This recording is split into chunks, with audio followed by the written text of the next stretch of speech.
Wow, what's good? It's DeeDee, CC. Pranks, and Finish. We got a good one for you guys today. Two guys, man, put in the comments you guys would like us to do catfish.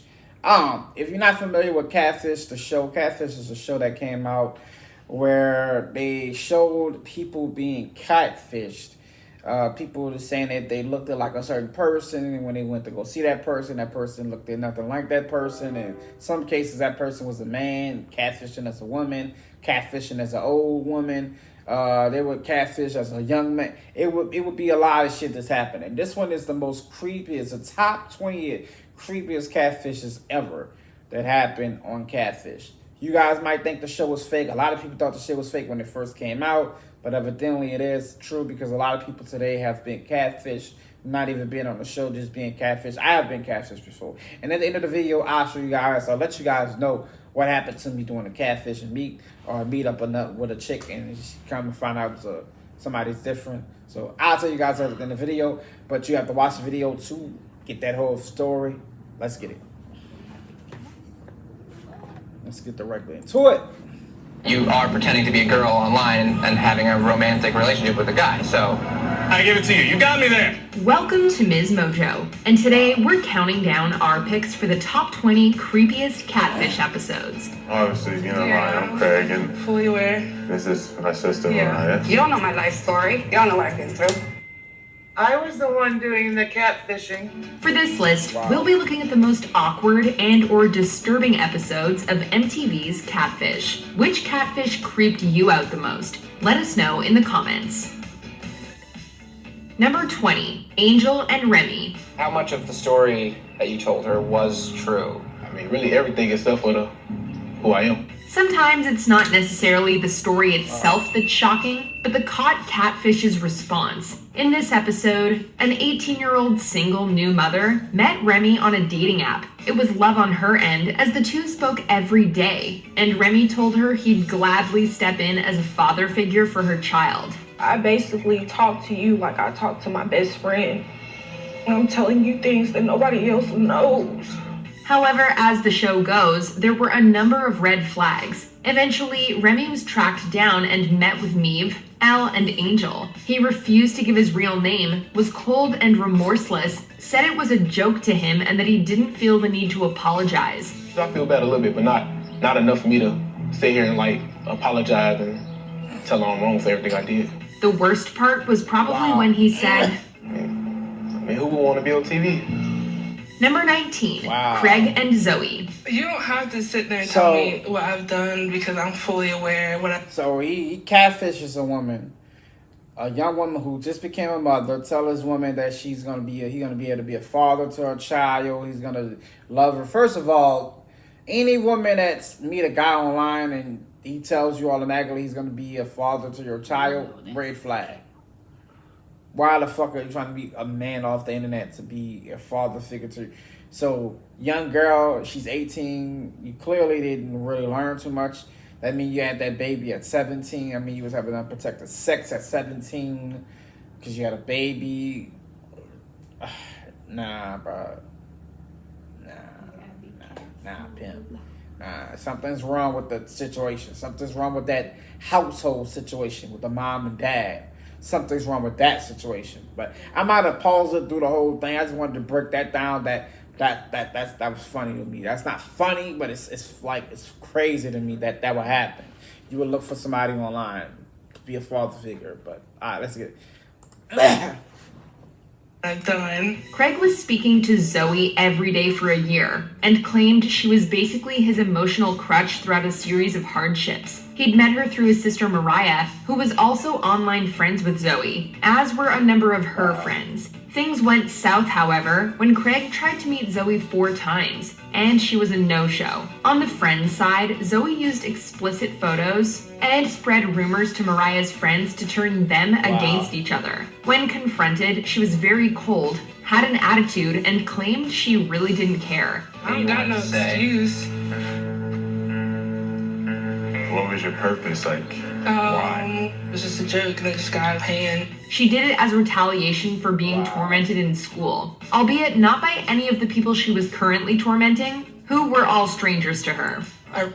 So you was being picked with in school, and you picked a group of people that you didn't know and started catfishing.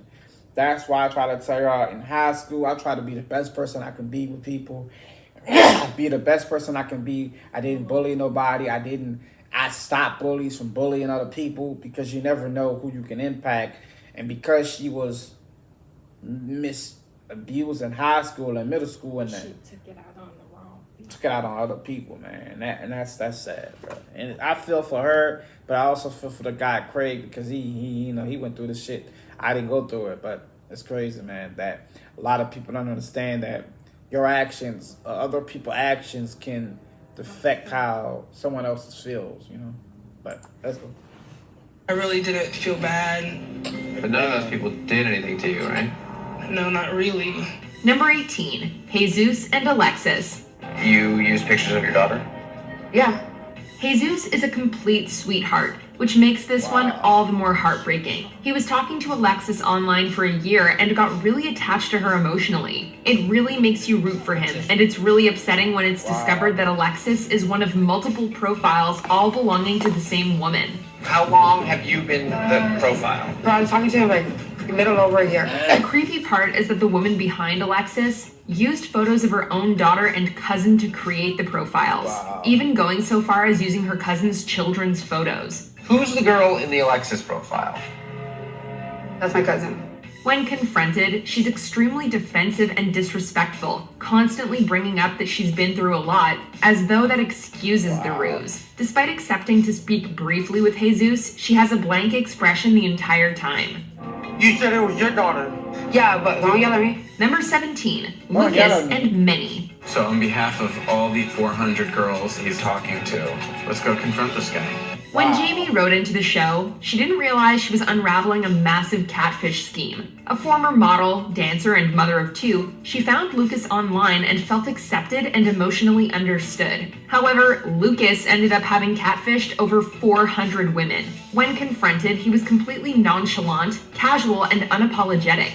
I was curious about someone who was as attractive as Lucas, the kind of reception they would get on Tinder versus Zach, myself. He referred to all his victims as, quote, an experiment. Upon meeting Neve, Max, and 3 of his victims, he was found to be recording their conversation. I saw this one. Neve got a hold of his phone and found his list of women, their descriptions, and the status of their respective relationships. For Megan, it says on the level of saying, I love you, lives in Vegas, doesn't know she's being catfished. As the group left for the day, he said, miss you all, prompting Neve to give him an earful. What a creep.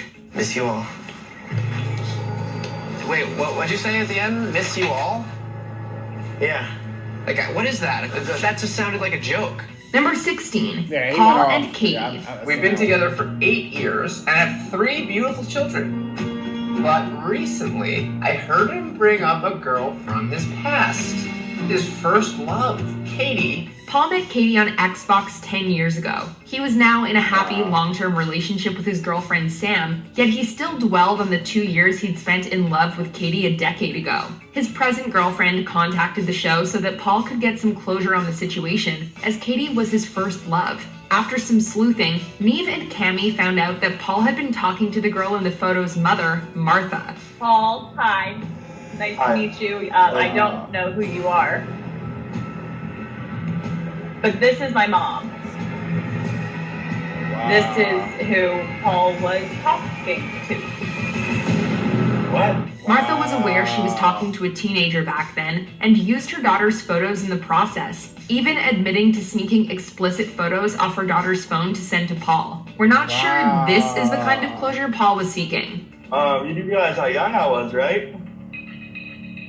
I do. Number 15, Brendan and McKenna. Wow. I did not think it'd She go didn't this go to far jail for at all. that? Brendan met McKenna on a texting app and proceeded to have Unfair. regular chats via text with her for a few months. He had just been through an I've seen this awful one too. breakup, which resulted in a severe this one bout was of crazy. depression. I've A seen now this one too. familiar story. His online crush was there Fun for him fact. emotionally. My mom, God bless your soul, Tammy, she used to be a very big catfish fan. So when this shit would come on, we would sit at the table, sit on the floor, sit at the table, and watch this shit all night with her. She was very a big catfish fan because, in a way, she fell for some of the victims.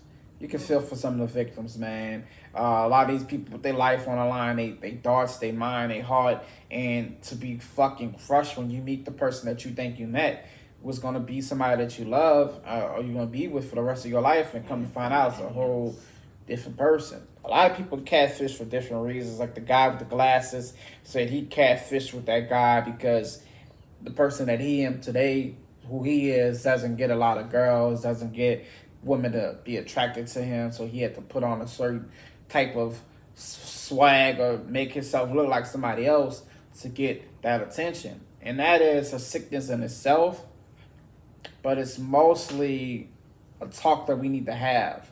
Why do people feel like they have to be somebody else for you to give them attention? Go ahead. Because they don't feel comfortable with who they are. I mean, that's clearly the case, but that's what I'm saying. We need to have a talk on why more people feel like that, and what can we do to solve that is the next thing I want to ask. Cause what can we do to solve that? Because being nice and kind to people should be a relatively easy thing, but it's not in some cases. Some people doesn't have the skills to be nice, and that's crazy in itself. But let's get it, man. However, red flags, of course, she never actually spoke to him or video chatted. It turned out McKenna was actually Carice, a girl who had been madly in love with Brandon since high school and pursuing him since then as well. I know Carice. I went to school with... Actually spoke to him or video... That's, I seen this one as well. That's Chris Brown's baby mama, Karosha, whatever the fuck her name is. Who? What's her name? Karasha, like whatever. That's her in this on this episode with him. She came out there to do this with her as well to help this girl. So yeah, I seen this one too.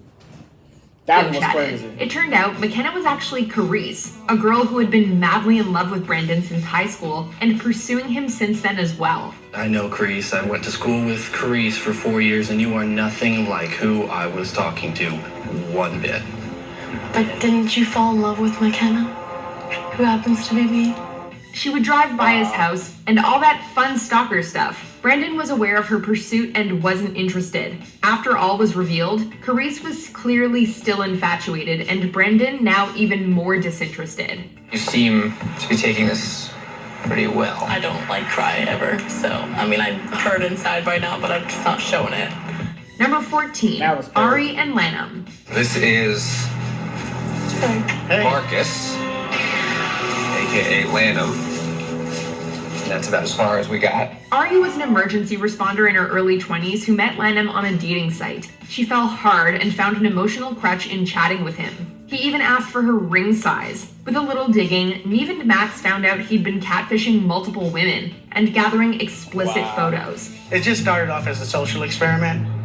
Wow. And then it turned into an addiction. When they finally met with Lanham, he ended up being Marcus, a man in his 40s. He claimed his reason for coming clean was because he wanted to know if it could work out between him and Ari, even presenting her with an engagement ring, which she promptly refused. Max was disgusted, calling Marcus a mid-40-something-year-old man who's sad, sitting at home in his crusty boxers. Number 13, Kiana and Bow Wow. Well, I came here obviously to introduce you to Kiana. Oh no. This one is something. Kiana, a huge Bow Wow fan, sent a message to the rapper on what she thought was his Facebook page. When she got a response, she was beyond excited and began communicating with him. I just want proof it's you, because if it is Bow Wow, it's just like, oh my God, dream come true, fairy tale. She did doubt it was him at one point, but after he sent her over $10,000, she felt reassured. Really? Catfish sleuthing revealed that the person Kiana was really talking to was a woman, Dee. The creepy part, really Dee admitted to Wow setting up the page to attract women, claiming that she could convert straight women. But those are straight girls that like Bow Wow. Yeah, I mean, for me, I like a challenge. I'm the type, I like a challenge. I like straight girls to see what I can do. When questioned a little further, she admitted to Max that she's gone as far as fooling women with prosthetic genitalia. She had borrowed money from everyone she knew to send and appear rich. Number 12, Spencer and Katie. You can't possibly think it's still Katy Perry. I do. We're not sure if the creepy part in this one was the catfish or the victim. Spencer was convinced he had been in a relationship with Katy Perry online for 6 years. He even had an expensive ring made in order to propose when he finally did meet her in person. After Neve and Max joined him, they discovered that Katie was in fact Harriet, a girl living in Gloucester, England, with a sexual preference for women. They traveled across the pond with Spencer in tow, only to have him still not believe it wasn't Perry. We found the person you've been talking to, beyond really any shred of doubt, and you still want to believe the thing that makes you happier. He was sure he was being punked. He claimed Perry had sent him clues in her songs and that she had set him up to believe it wasn't her. Number 11, Antoine and Tony. So this is what, payback? Yes, payback. This one is infamous in the catfish canon. Antoine had been chatting online and on the phone with Tony for 3 years. His cousin Carmen had written into the show to find out if Antoine was being catfished. After a few dead ends in their search, Neve and Max were at an impasse. This is when Carmen confessed to being Tony in a classic case of taking revenge a little too far. Twan, the reason why you stupid idiot can never find who Tony is because I'm Tony. When Antoine asked her why she did it, she responded with the now classic line, You should have never called me a fat ass Kelly Price. In another classic moment, Carmen was asked which voice was used on the phone calls, and answered in a low, surprisingly accurate and creepy masculine tone. The Tony voice. Number 10, Danny and Rosa. There were red flags in this online courtship from the get-go. Florida boy Danny had fallen in love with Rosa, a beautiful if troubled young woman. Unfortunately, Rosa was always coming up with bizarre excuses for why she couldn't meet in person, the worst being that she was arrested for beating up another girl. Neve and Max's arrival only served to make things worse, but even they couldn't have predicted what was about to happen. They took Danny to confront Rosa in person, but were shocked to discover that Rosa was actually a man by the name of Jose. This is just crazy, man. What are you doing, man? Man, I didn't mean for this to happen like this. Aren't you ashamed of yourself, bro? I am ashamed of myself. In the words of Neve, it turns out Jose was putting on an impressively creepy fake voice the entire time. Can we hear the voice right now? I mean, I don't know what's going on. You know, a lot of things been changing in my life. Wow. Number 9, Felicia and Jacqueline. Felicia's life was upended when someone stole her name, photos, and created a fake profile. And what Neve and Max found during their investigation was freaky with a capital F. It turns out that the person behind the mask was a girl by the name of Tracy. Oh my gosh. Wow. Oh, I don't like her. She stole all of Jacqueline Linkwood's friends. Not only was Tracy unaffected by the confrontation, but she openly boasted that she was proud of her actions. This internet Jekyll and Hyde was living as Tracy during the day and posing as Jacqueline by night. Like the whole Jacqueline Linkwood thing was like Miley Hannah, I know, Tracy by day. On the internet, I was Jacqueline by night.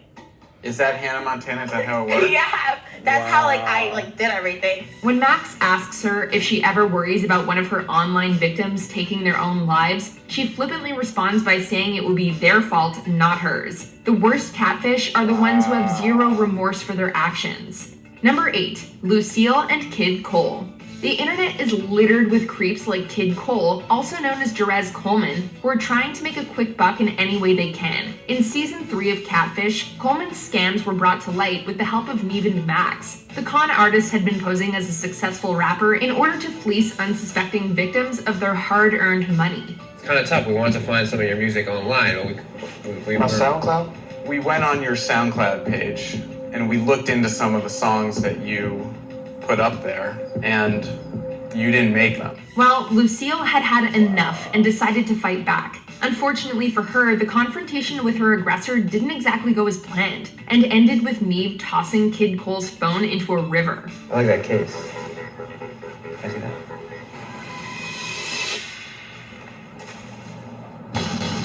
Wow. How'd you do that?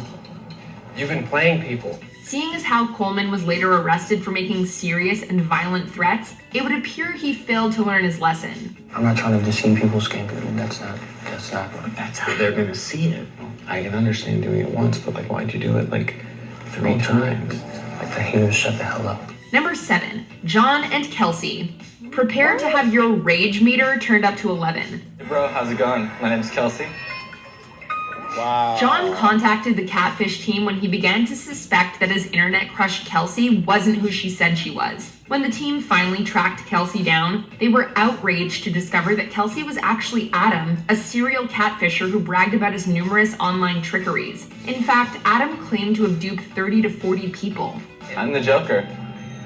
I mean, This is the kind of loser that gives our show a bad name. I mean, do we really sitting here giving him any airtime? I'm the king of catfishes. The cringiest moment comes when John asks Adam what he thought of an intimate pic he sent. How'd you like my pic? Yeah, that was, it's interesting. Thank you for sending it to me. I really want that on my computer. However, the creepiest moment comes when John asks Adam what his end game is, to which he replies, Just have fun with you, man. That was it. You know, it was a game. It's over now. So this is all just fun and games? Yeah, really it is, yeah. Yikes. Number 6, Mike and Caroline. When someone you meet online refuses to meet up in person and instead chooses to leave super creepy notes on your car, you know you have a problem. Caroline and I live in the same city, however, I have still yet to meet her. Wait, time out. If you're talking to someone who lives in your city and they don't want to meet up with you, they're a catfish and you should run. Such was the case for Mike, who thought he'd met the love of his life in Caroline, only to discover that she was an entirely different person. The creepiness didn't stop with drive-by notes either. Mike claims that Caroline would take pictures of the outside of his work and send them to him, and that she told him she had colon cancer. In the end, Caroline turned out to be a woman by the name of Heather, who was not only cancer-free, but had actually catfished Mike before. I don't want to not have Michael in my life, no matter how I can have you. Other than being sick and being a teacher and what I look like in my name is real. If that were us, we'd be on the next bus out of town. Why would you continue to put yourself through this? It was being hopeful. It was believing you. Number 5.